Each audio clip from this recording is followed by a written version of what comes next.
story. So there's an aerial view of Greenland with its ice sheet, some of the coastal areas greening up now.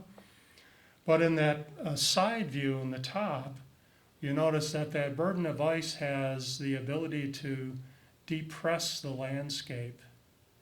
It's so much weight of ice that what we think of as solid ground, in fact, is not solid. That crust of the earth can be pressed downward by this burden of glacial ice that rests on top of it. And then, of course, when the ice is gone, the landscape will rebound. It will spring back, but it does that at a fairly slow rate. Currently, the rebound here in Canandaigua is about 3/4 of an inch per century. So you won't experience that.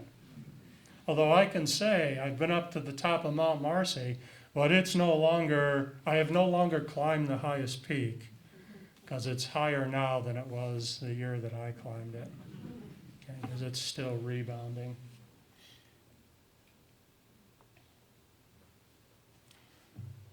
So let's take a look at Canandaigua, maybe 18,000 years ago. Yep, so if we could time travel, there's where we'd be. Would be almost a mile high on top of ice and have no inkling of what the ground looked like beneath us. There weren't high enough mountains to stick up through the ice sheet like occurs in Antarctica. Okay, it would have been totally covering the landscape. Our highest summits barely make it to 2,300 feet. And we're talking over 4,000 feet of ice laying here on the landscape. But as the ice advanced and as the ice was leaving, so coming into the landscape and then subsequently later on as the margin melted more quickly than was being replenished, we would have seen some of the uplands. They would have been visible to us along the margin of the ice, and some of the valleys would have been flooded with glacial meltwater. And that's the story we're striving for today towards the end of my slides and with the poster board map that I brought in. So these low-lying areas that are in contact with the ice margin produce pro-glacial lakes. Pro-glacial meaning they're in contact with the ice margin. And the environment there in front of the ice margin is a periglacial environment. It's a tundra-like environment. It's just slightly above the freezing point. So hardy plants, mosses, lichens, some of the dwarf shrubs would probably be present in the landscape at that time.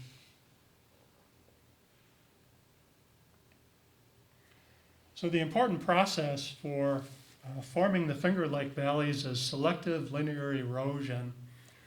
As the ice moved into this landscape, it encountered areas that were valleys, areas that were high plateau-like hills, that original tilted mesa landscape that had been uplifted hundreds of millions of years ago, had been subjected to weathering and erosion and been dissected by a stream network imposed on it.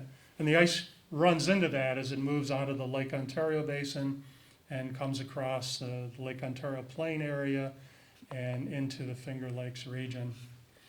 And we'll find that the glacial ice is going to move very effectively where there's the least amount of resistance, and that would be in the pre-existing valleys.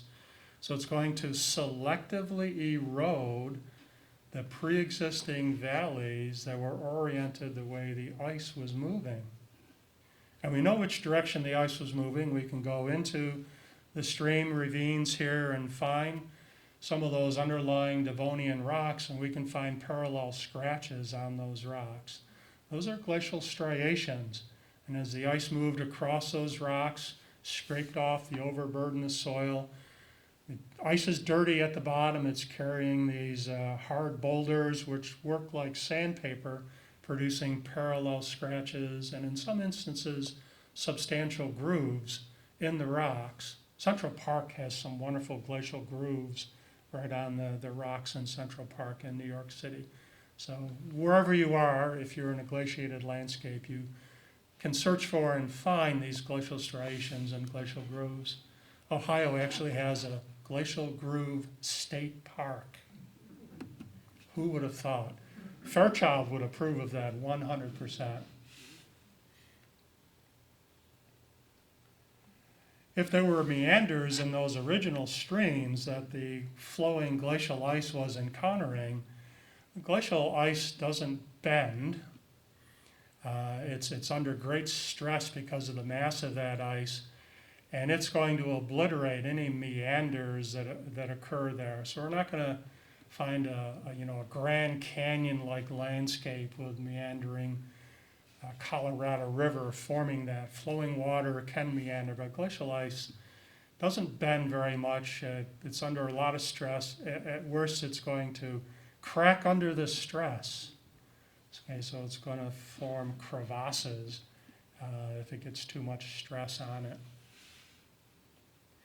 So that meant that any meander that might have been in the existing stream network that was here prior to the Ice Age would have been not only modified, the north-south valleys kind of over-deepened, but they would have been straightened out as well. So you're starting to see why we have long, essentially linear or straight lakes in the Finger Lakes region.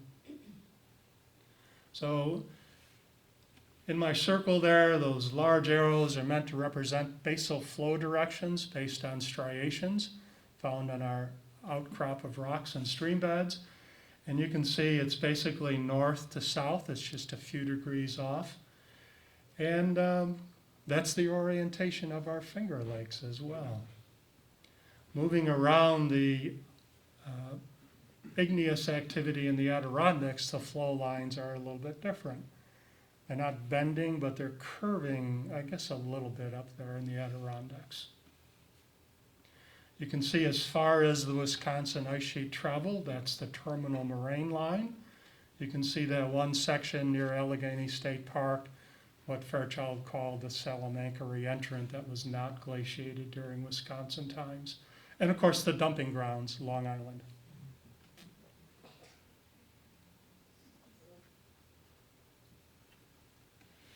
Now, if we think about this Finger Lakes story, this is a look at our modern drainage system that has had about 10,000 years to develop.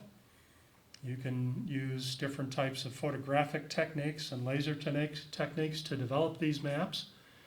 And you can see what's known as a dendritic drainage pattern.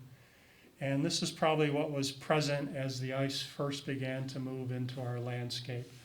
So I'm going to take advantage of that. I'll put a few points on here. R is Rochester, G, Geneseo, B down there is Binghamton, C, Cortland, I, Ithaca, S, Syracuse. So you get your orientation on this particular map. There's a large drainage pattern over here on the eastern side of this image that drained waters over in the Cortland, New York area, and they turned northward up through what today is the Cayuga Lake Basin. It would not have been a Cayuga Lake in the pre-glacial time period, but let's say we'll call it the Cayuga River. And it drained northward up into, well, let's can't call it the Lake Ontario Basin because Lake Ontario wasn't there yet either. So let's just call it the Ontarian River. Okay, so we had that drainage pattern. In the mid portion of the image, we had quite an extensive drainage pattern in what today is the southern tier of New York, and it came up the Seneca Valley. We call this the Susquehanna River, and again up into the Ontarian River. At least that's what Fairchild would have called it, the Ontarian River. And then over where we are, bringing a green-colored drainage pattern, and its ancestral drainage was through the Genesee River, which oddly enough still drains to the north, whereas all these other drainages have been reversed courtesy of the Ice Age. We can bring in drainage divides among these three systems, the dashed heavy blue lines, light blue lines that are there. So that's the conditions in the landscape prior to glaciation taking place in this landscape. So our ice is going to move in from the north, and it's going to selectively erode any of the tributary streams in this pre-existing stream network. It's going to erode those that were oriented north and south because the ice is moving from the north to the south. And it's going to over-deepen those valleys.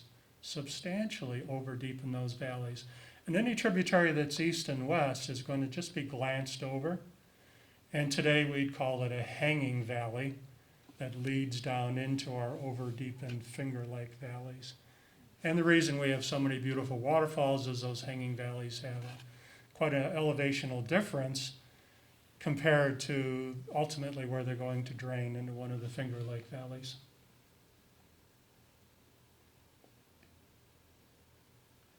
We had proglacial lakes all along this advancing ice margin and also along the retreating ice margin. So this could be a snapshot from 35,000 years ago, or it could be a snapshot from about 12,000 years ago.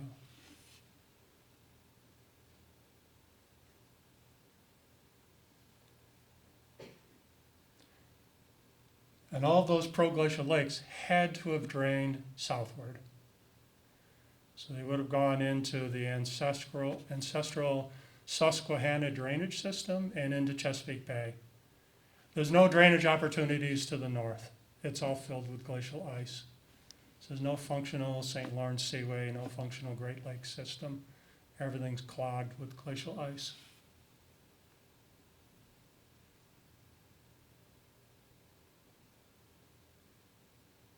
Eventually, all of our landscape was covered by glacial ice. So I'll bring that white in, cover the entire landscape. And with these arrows indicate where some of the major selective linear erosion took place. Count the arrows. I trust there will be 11. Count the Finger Lakes. Again, there will be 11.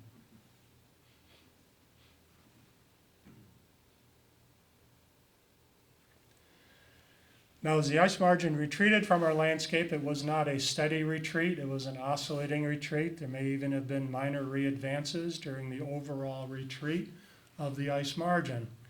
And one of these oscillations produced a significant deposit of glacial moraine along the edge of the retreating ice margin. And we call this the Valley Heads moraine because it's at the head of all the Finger Lake valleys. And in fact, all of the broad valleys that were glacially sculpted, the Bristol Valley, all of them will have this Valley Heads moraine at their head, at their south end of the valley. In the Canandaigua Valley, the Valley Heads moraine is south of Naples.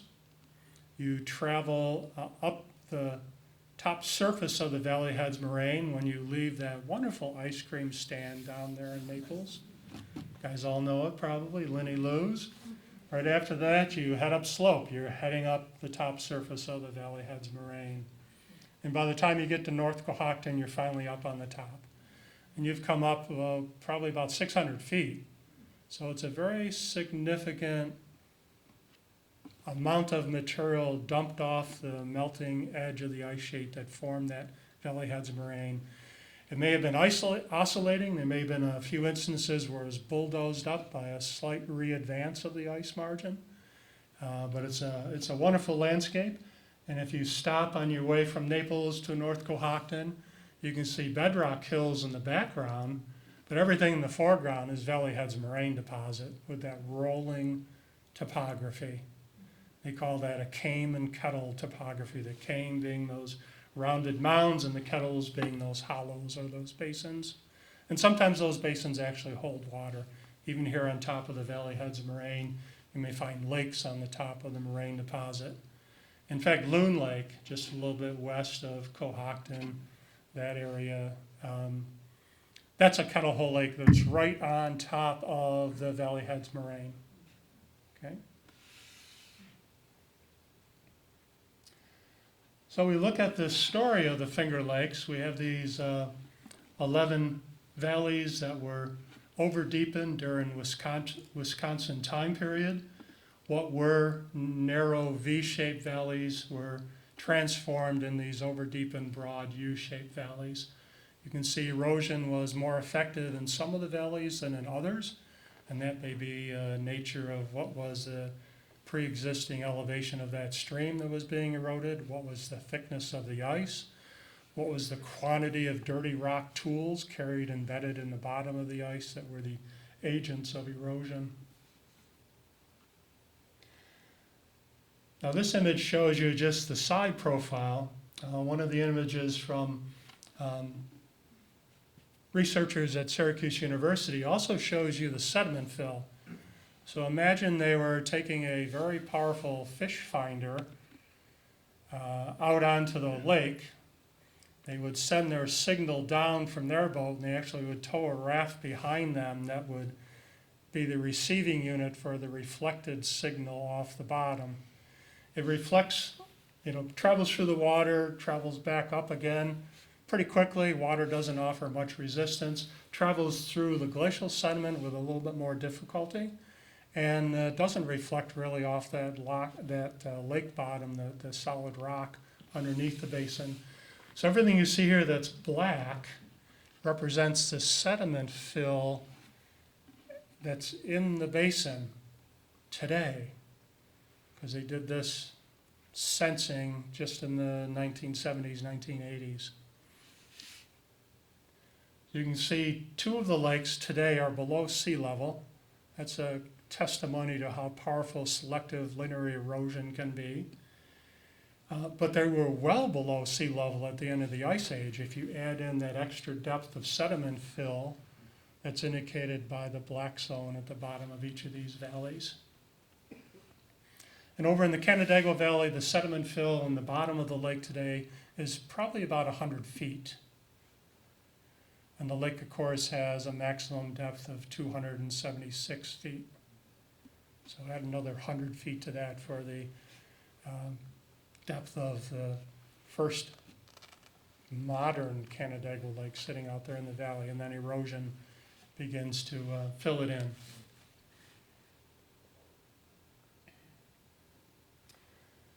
So back to aerial image, our region has 28 broad U-shaped valleys.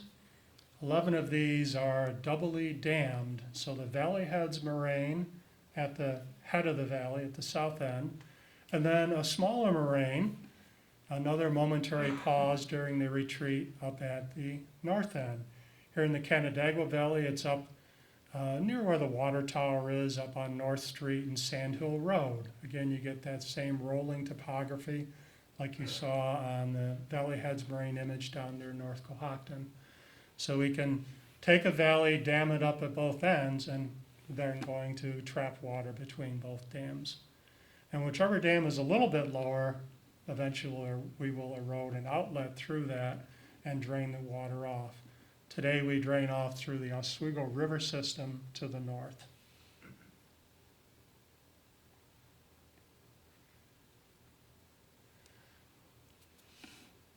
So someone was remarking when they were looking at the map here prior to the program beginning, wow, look at that. And they were pointing to where the Canandaigua Lake Valley intersects with the Middlesex Valley. Both of these are glacial troughs. Remember, I had 28 glacial troughs across our landscape. And these two come together. So if only the water level in Canandaigua Lake was maybe 40 or 50 feet higher, we'd have another Keuka Lake, another crooked lake here in our landscape. And the same could be said if you look at Canadice and Hemlock. You have two glacial troughs there that merge together down near Springwater. And again, if the water level is only higher in those two valleys, you'd have another Y-shaped lake as well. We call this a barbed trough junction, a great name for that Y-shaped pattern. And you really can see it here in this aerial image that was taken.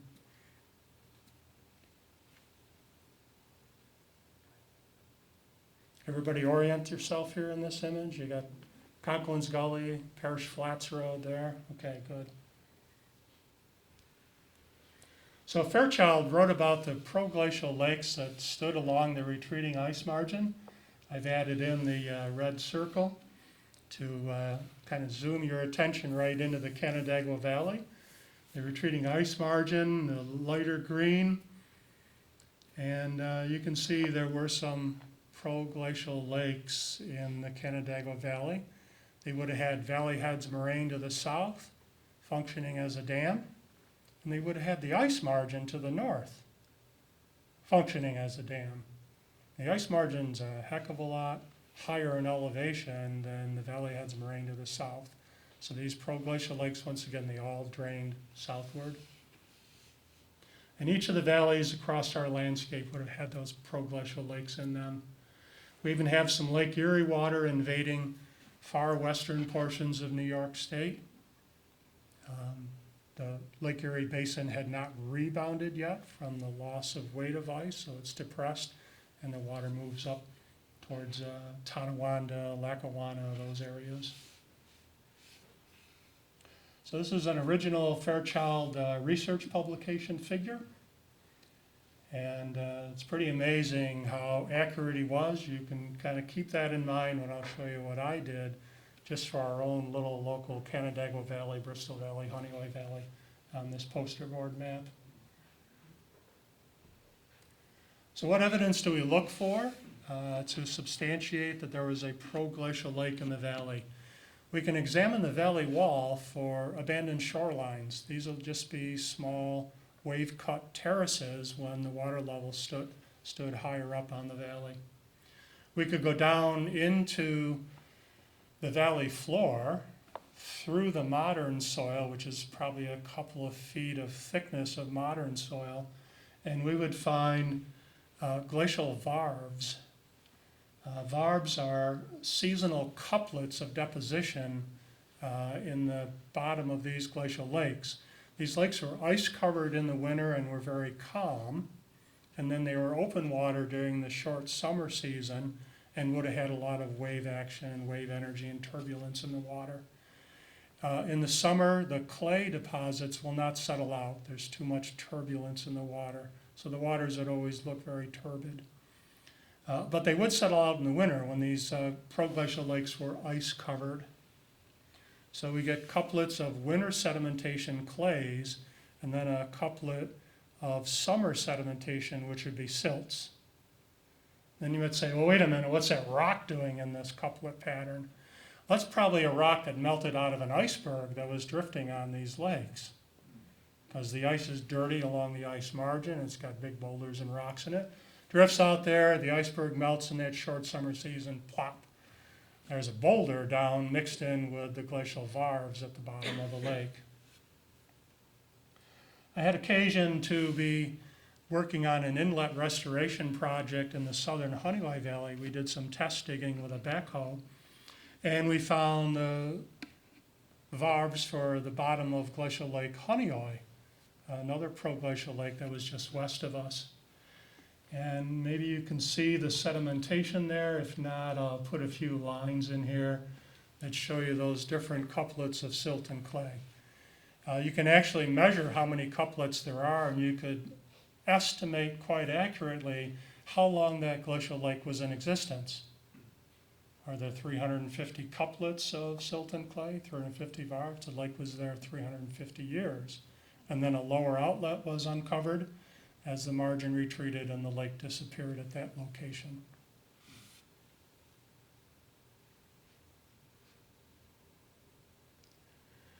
So I got to, with my students here, I took my glacial geology class back in the 80s and developed an elective course in glacial geology here on campus.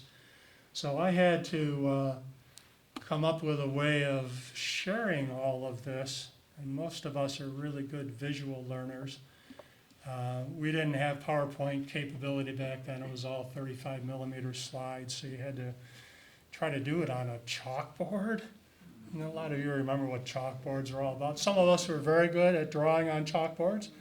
Hats off to Marty Dodge there, exquisite drawings on chalkboards. I decided to develop this poster board map, but it wasn't my first choice.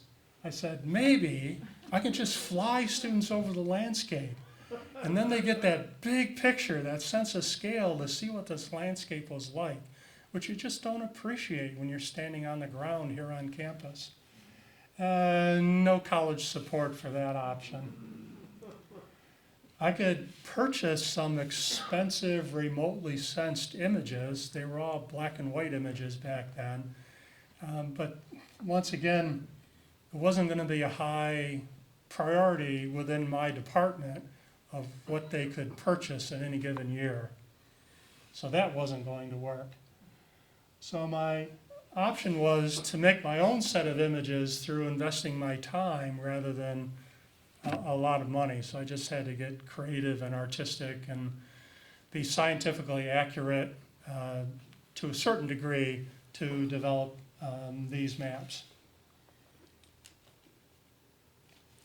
So to be able to do that, I had to know how thick the ice sheet was in different areas of the Canandaigua Valley.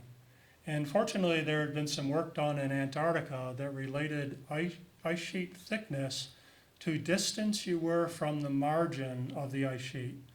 So it kind of described if you're 100 meters in, we'd estimate it'll be this thick. If you're 1,000 meters in, we'd estimate it to be substantially thicker. So you can get an idea of how quickly the ice margin thickens in Antarctica. Perhaps that is how quickly it thickened here in upstate New York.